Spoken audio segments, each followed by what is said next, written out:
అందరికీ నమస్కారం. కాసేపు మధుతో ఛానల్కి స్వాగతం.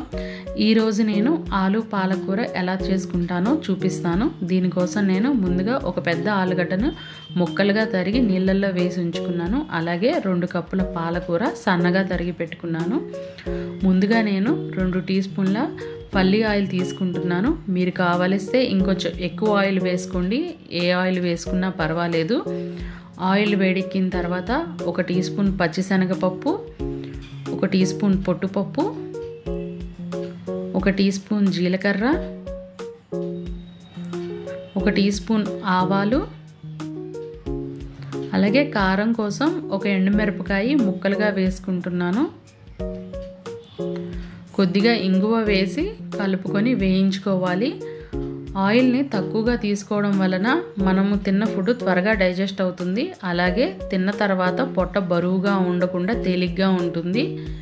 పోపు వేగిపోయిన తర్వాత నీళ్ళల్లోంచి తీసి ఆలుగడ్డ ముక్కల్ని వేసి కలుపుకొని మూత పెట్టి మగ్గించుకోవాలి.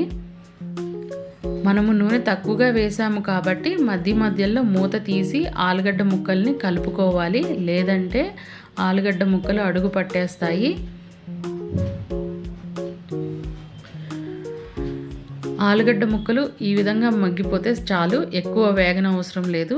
ఇప్పుడు దీనిలో సన్నగా తరిగి పెట్టుకున్న పాలకూరని వేసి కలుపుకోవాలి. పాలకూర మన ఆరోగ్యానికి చాలా మంచిది. దీన్ని రెగ్యులర్గా తీసుకోవచ్చు. కానీ కిడ్నీలో రాళ్ళు ఉన్న వాళ్ళు మాత్రము పాలకూర తినకూడదు.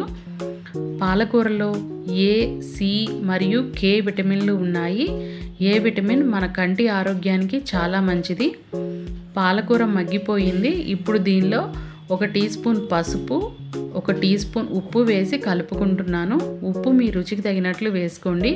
కారం ఎక్కువ తినేవాళ్ళు కారం కూడా వేసి కలుపుకోండి. మేము కారం ఎక్కువ తినము, అందుకని నేను కారం వేయడం లేదు.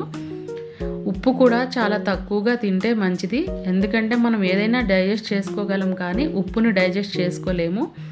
ఉప్పు వేసిన తర్వాత ఒక 5 నిమిషాల పాటు మగ్గించుకుంటే సరిపోతుంది. ఆలు పాలకూర రెడీ అయిపోయింది. పాలకూరని రెగ్యులర్గా తీసుకోవడం వలన మనము బీపీని అలాగే బ్లడ్లో షుగర్ లెవెల్స్ను తగ్గించుకోవచ్చు. పాలకూర ఫైబర్ ఎక్కువగా ఉంటుంది కాబట్టి వెయిట్ లాస్ అయ్యే వాళ్ళకు కూడా చక్కగా ఉపయోగపడుతుంది. ఈ ఆలు పాలకూర నచ్చితే లైక్ చేయండి, షేర్ చేయండి, సబ్స్క్రైబ్ చేసుకోండి. కాసేపు మధుతో.